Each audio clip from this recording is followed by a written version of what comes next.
What's up, guys? Today I'm here with a brand new SCX24 Gladiator, and we're going to go over some free mods that you can do to make these things a little bit more capable than what they are fresh out of the box.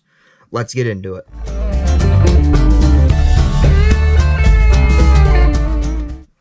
Now, I've got some pretty big plans for this thing in the long run. I've got a Furitek Grasshopper chassis that will eventually go underneath this thing. This stock chassis is going to be going into a wild build that I hope a lot of you will like.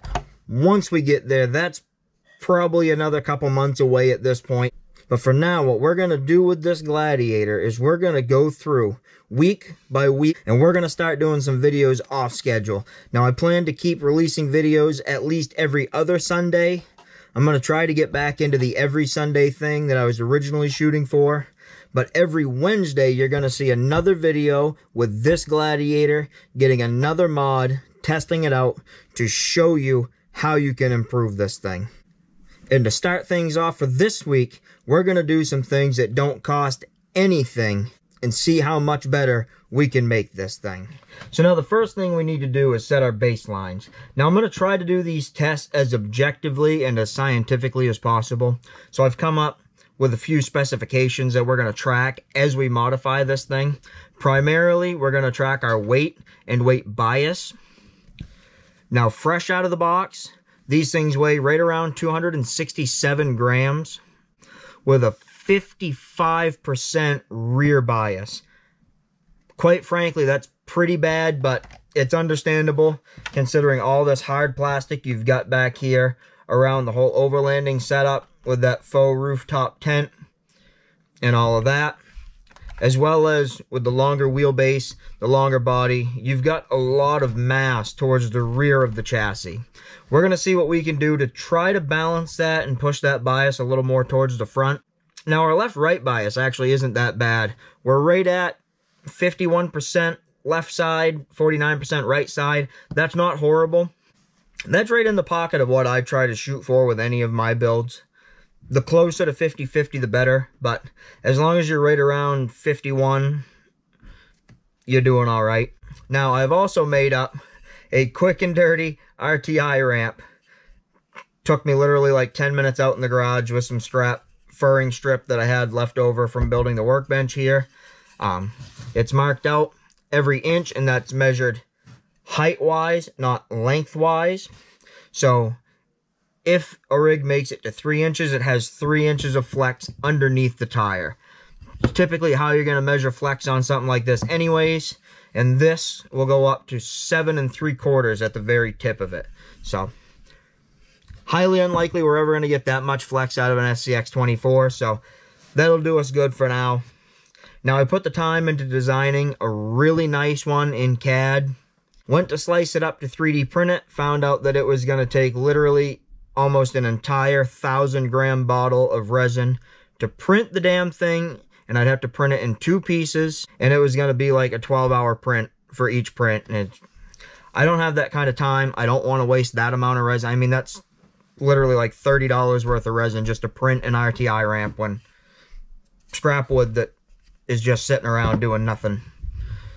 Kind of a no-brainer there. Now, eventually, I do plan to come up with something better for an RTI ramp, something a little better looking.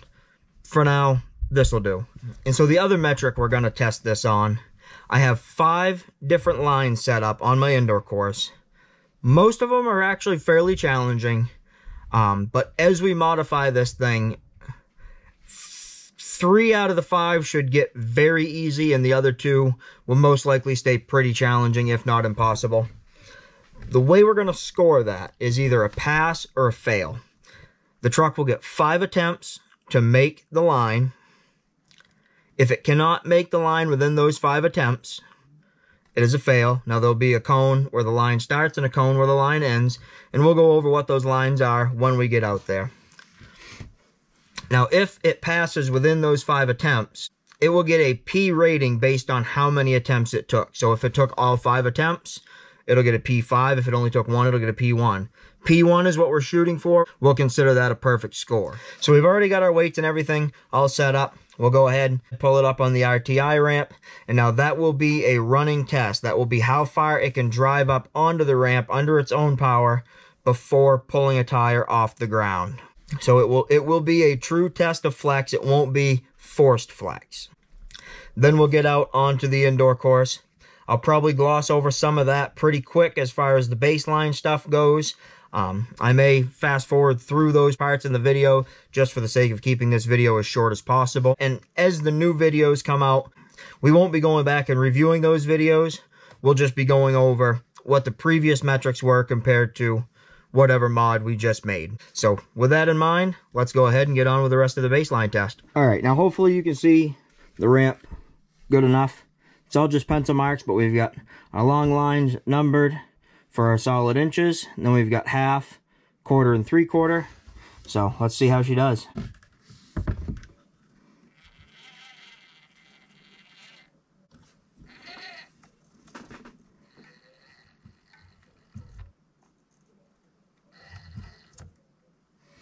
All right, so right about 1 3/4 is where it just starts to pull a tire. So once again, real quick, I'll say sorry for the lighting out here. The lighting in this room absolutely sucks. It is something I do want to improve for the sake of videos on the crawler course, but we got to deal with it for now. So line 1, we're going to start from right here and just go across the rock garden. Now right away, from playing with this truck a little bit since I got it, I can already tell you that it pretty much will not do it no matter what line you try to take. The approach and departure angles are just abysmal on this thing. The breakover angle is not the greatest. And as far as I'm concerned, these Nitto trail grapplers suck.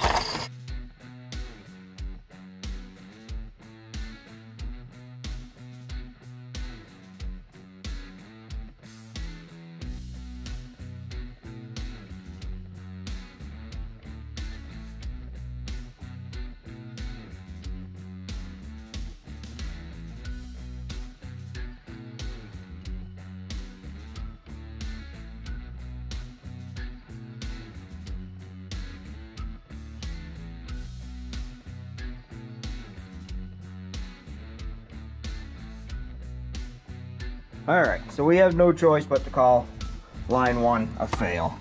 Now line 2 is going to start from the end of the teeter logs and wrap up hard to the right, up the inside of the higher point to there. Now, again, this thing is gonna struggle here. I already know that because of how wide the turning radius is.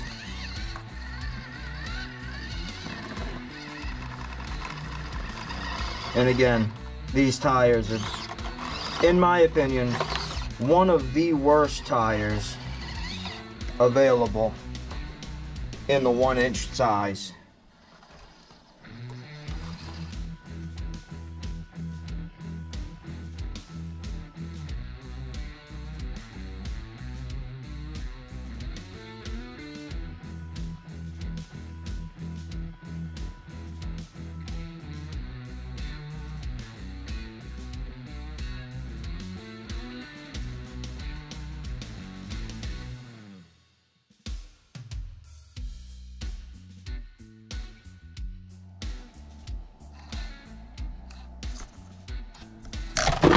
And so I'll have to call number 2 a fail. Now number 3 starts down here, goes up the back side, and then out across there to there.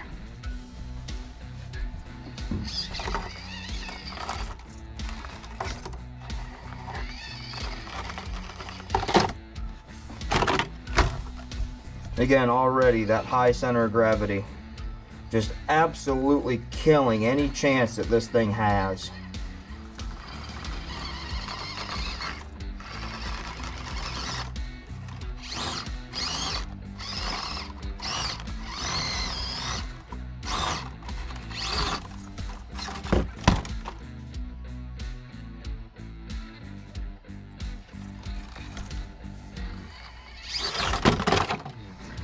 And we'll have to call number 3 a fail. Now number 4 Starts over here, and then right up that slope to there.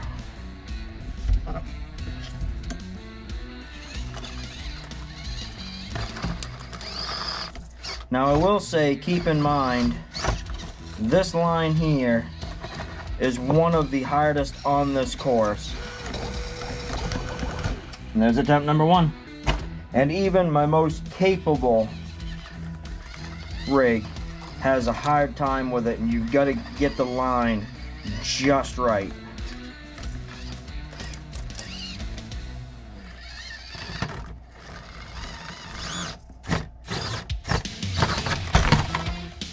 Attempt number 2. And there again, that rear bumper sticking out as far as it does, and that horrible departure angle just absolutely hurts this thing bad.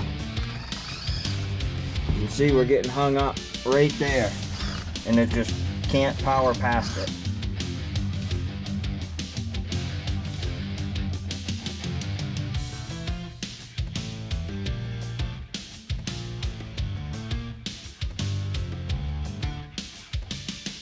We're gonna go ahead and call that one a fail. There's just no way that it can make it up over that. Now line 5 is the hardest one. We start here, wrap up around the back side, and up the chute.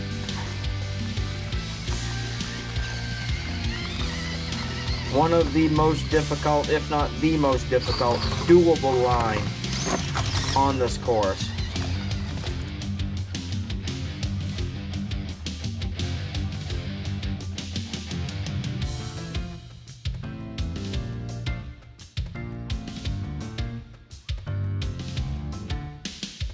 So in stock form, all 5 lines are a fail.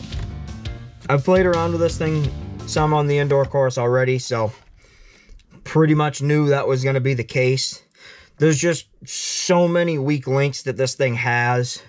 Being so rear heavy, being so top heavy, the front bumper and the rear bumper destroy the approach and departure angles that this thing has. These Nitto trail grapplers are just a horrible tire in my opinion. Now the good news is we can fix a lot of that fairly simply, and the best part, for free. Take the front bumper off, you've now essentially got a 90-degree approach angle. Rear bumper's not as easy to take off, we'll see what we can do there. And we're just going to completely get rid of the whole overlanding package off of the top of the bed, at least for now. There's also some things under the shell that we can do to try to improve some of those numbers a little bit, even keeping these horrible stock tires on it. So let's get into it. Alright, so now the first free mod that we're going to do is pretty simple. We're just going to rip the front bumper off. Go ahead and unplug your headlights.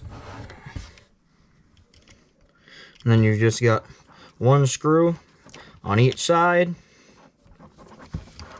just with a little 050 driver. And I can't recommend these MIP tools enough. These things are absolutely awesome. You do not have to worry about stripping out a screw or stripping out the head of your tool. I actually just recently got this not too long ago. In the past, I had been using a Furitek driver, and after about a year of use, the head on the driver had actually started wearing out and stripping a little bit. So we get rid of the front bumper, and as I said, now our approach angle is 90 degrees. So we no longer have to worry about the front end fetching on stuff. Now what about the rear bumper? Well, the problem we have is the rear bumper is actually what the rear body mount screws into. There is a way around that though. It's not quite free, but it's very cheap. Now if you happen to have some M1.4 nuts laying around, then you got it made. If not, you can pick up a little bag of them pretty cheap on Amazon. That's where I got these ones. And now the first thing we're going to do to make it a little easier to work on this thing, we're going to go ahead and take the rear hinge bolts out on each side.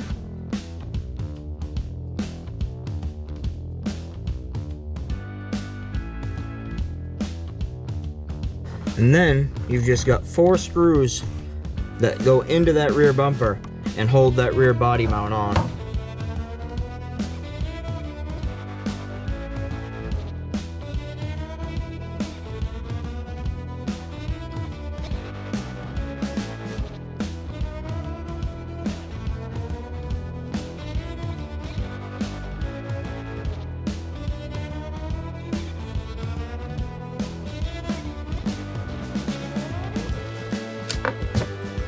So now these little 1.4 nuts take a 2.5 millimeter driver.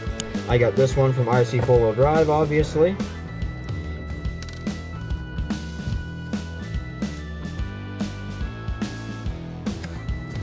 And we're just gonna go ahead and throw a nut on the outside of the body mount here. And just like that, your rear bumper is gone. Now, it's not the best looking thing in the world, but for now, it'll do the job. And now, we've limited the amount of stuff that we can get hung up on the rear, and pretty much eliminated the stuff we can get hung up on the front. So now there's a couple more things we can do to limit the amount of weight on the body to help bring the center of gravity a little bit lower. And the first thing we're going to do is actually go ahead and pop this interior pan right out of here. Now, yeah, it's kind of cool. You got the little cowboy dude in there, his head at least. But these windows are tinted semi-dark. You don't really see into it all that much anyways, and it's just added weight fairly high in the body that's only hurting your performance.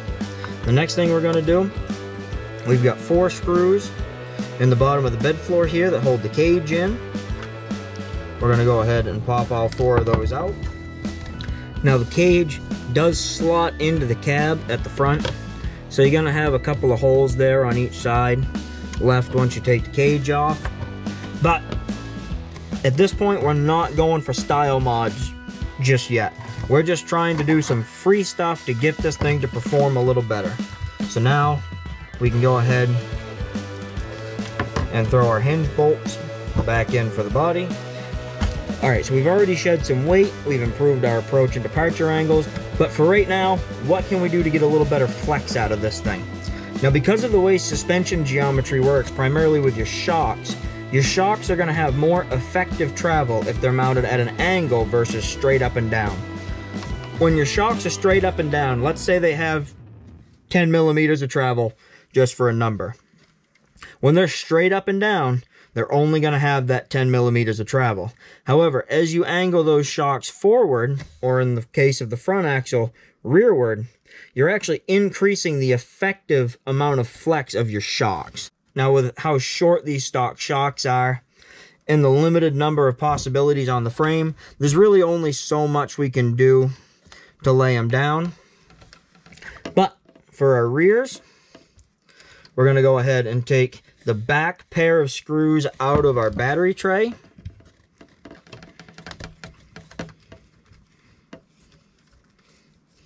And we're going to go ahead and thread our shocks right in there.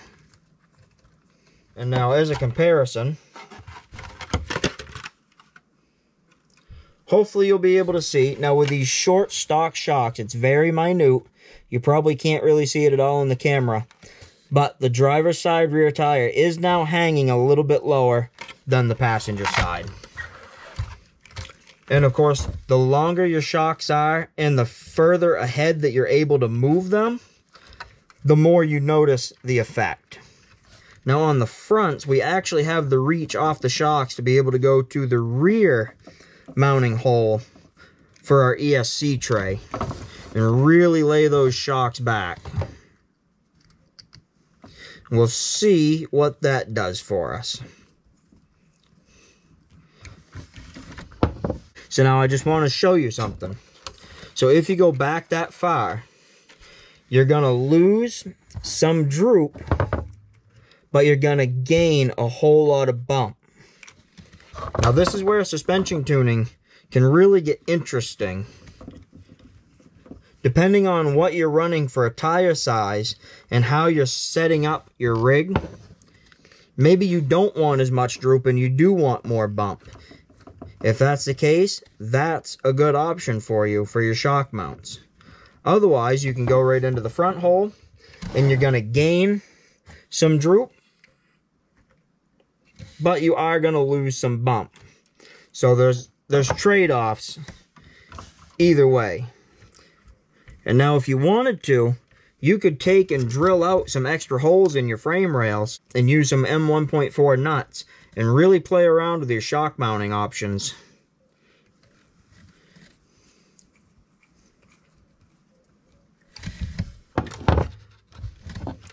But for now, we're going to go ahead and we're going to call that good. All right, so now we're going to go ahead and we're going to see what we've changed as far as our weight biases, our overall weight, and our RTI score. So we'll go ahead, throw her up on the scales.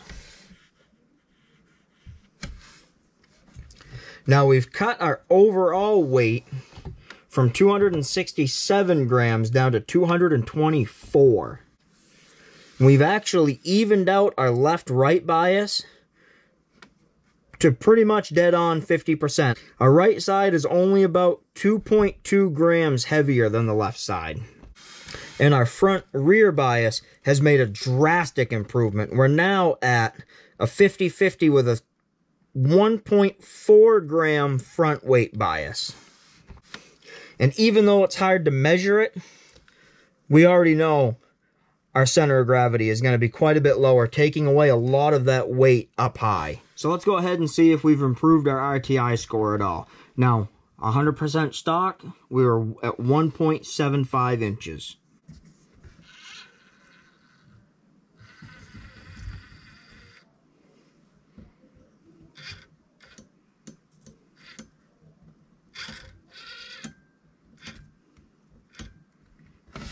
All right, so now we've made it to 2 inches.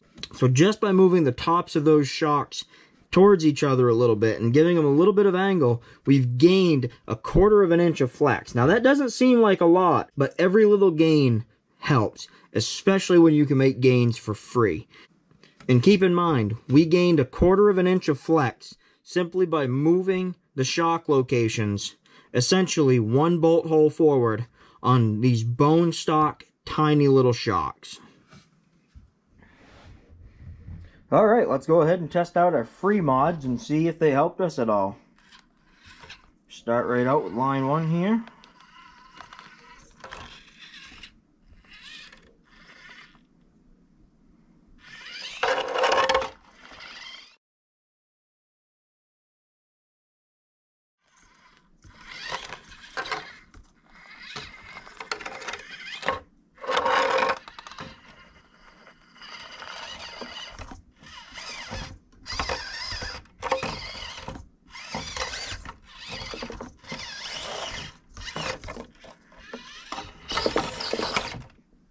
Well, there. So we're making more progress now. Just gotta hit the right line and it will bump up over it now. Now we've just gotta try to get the rest of the way through the rock garden. Just like that. So that was attempt number 4, I believe. So we can go ahead and call that a P4. Now let's jump to line number 2 and see if we've improved here.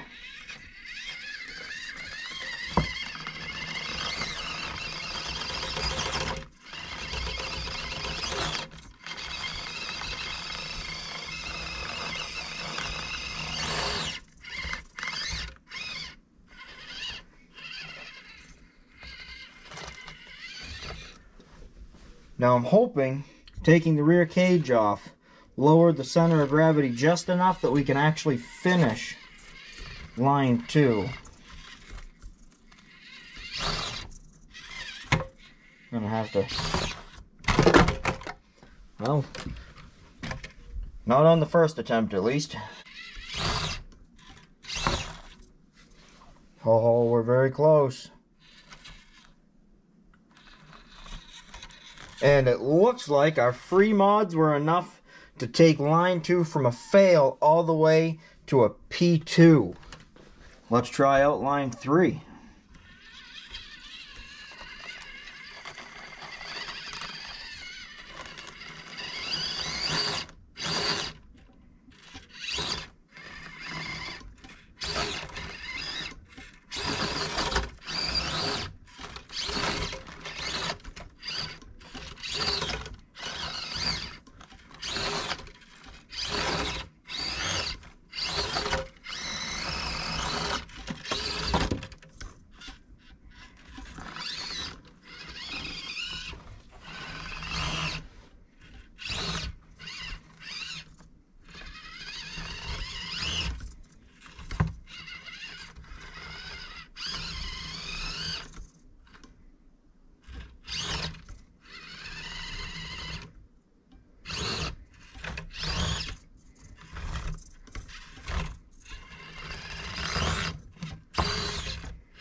So, still not quite enough for line 3. Let's see if we've improved at all on line 4.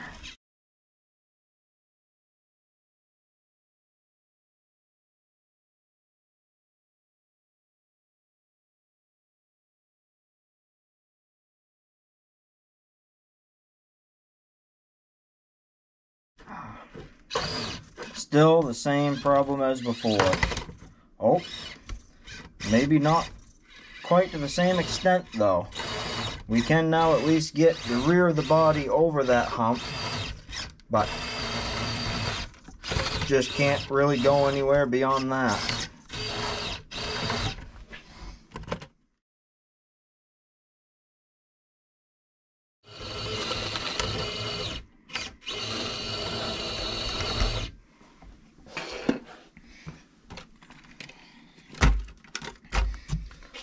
Alright, so all 5 attempts on line 4 ended up looking exactly the same.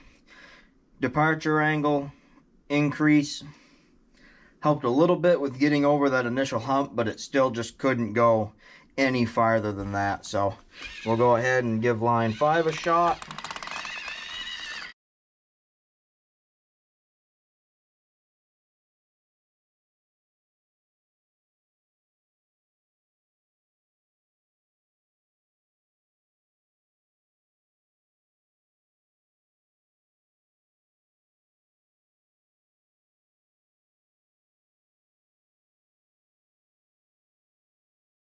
Alright, so just to wrap up this video and kind of recap everything, from stock to our stage 1 modifications, all of our free modifications, we have taken our total weight from 267 grams down to 224. And we've improved our weight bias from a 55% rear bias to a 50-50 front rear bias. We've also improved our left-right bias from 51% left weight to a 50-50 split there as well. We've improved our RTI score by 1/4 of an inch to a total of 2 inches of flex. And we were able to improve our scores on lines 1 and 2 on the crawler course from fails to a pass in 4 attempts on line 1 and a pass in 2 attempts on line 2. Now next week, for our stage 2 modifications, we've got a new set of tires and a new set of wheels. And I really think the tire and wheel package that we're going with is going to drastically improve the performance of this truck. We're going to a taller diameter tire with a better compound, a better tread pattern, And we're going to do a heavier set of all brass wheels. So not only are we going to further lower our center of gravity, but we're also going to drastically improve traction. So make sure you check back next Wednesday at 3 p.m. Eastern to see how much further we can take this with stage 2. Thanks for watching.